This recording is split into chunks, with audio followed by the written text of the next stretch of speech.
നമസ്കാരം. സോഡിയാക് മീഡിയയിലേക്ക് എല്ലാ പ്രേക്ഷകർക്കും സ്വാഗതം.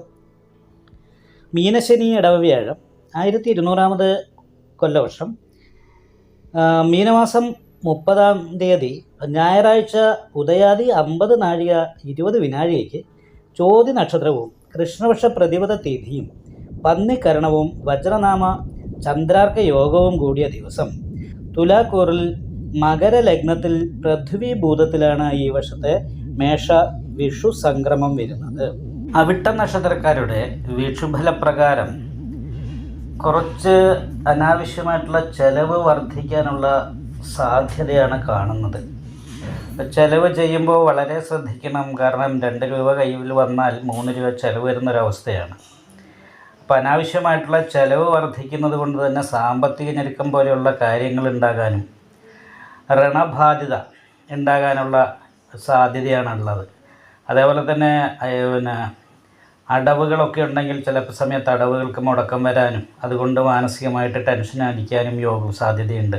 മാത്രമല്ല മാനഹാനി പോലെയുള്ള കാര്യങ്ങൾക്ക് വരെ യോഗമുള്ളൊരു വർഷമായത് കാരണം കൊണ്ട് ശൂലഷൾക്കങ്ങളിൽ ശൂലഫലമാണ്, അത് മധ്യശൂലമാണ്. മധ്യശൂലക്കാർക്ക് ആത്മതുല്യമായിട്ടുള്ള അല്ലെങ്കിൽ നമ്മളേറ്റവും കൂടുതൽ സ്നേഹിക്കുകയും ബഹുമാനിക്കുകയൊക്കെ ചെയ്യുന്ന നമുക്ക് ഏറ്റവും വേണ്ടപ്പെട്ടവർക്ക് ശാരീരികമായിട്ടുള്ള രോഗാവസ്ഥകൾ ഉണ്ടാകുന്നത് കൊണ്ടോ അതല്ലെങ്കിൽ മരണം പോലെയുള്ള കാര്യങ്ങൾ വരെ ഉണ്ടാകാൻ സാധ്യതയുള്ളത് കൊണ്ടുള്ള മാനസികമായിട്ടുള്ള ദുഃഖം അനുഭവിക്കാൻ സാധ്യതയുള്ള ഒരു വർഷമായിട്ടാണ് കാണുന്നത്.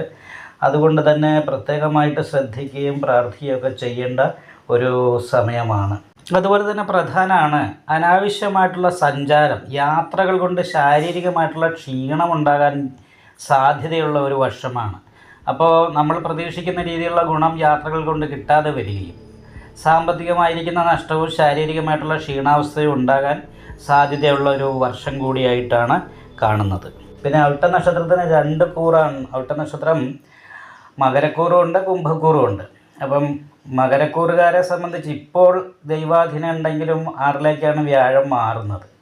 എങ്കിൽ പോലും ഏഴശനിയുടെ ദോഷം ഉണ്ടായിരുന്നത് മാറിയത് കാരണം കൊണ്ട് കുറച്ച് അനുകൂലമായിരിക്കുന്ന ഗുണഫലങ്ങൾക്ക് യോഗമുണ്ട്.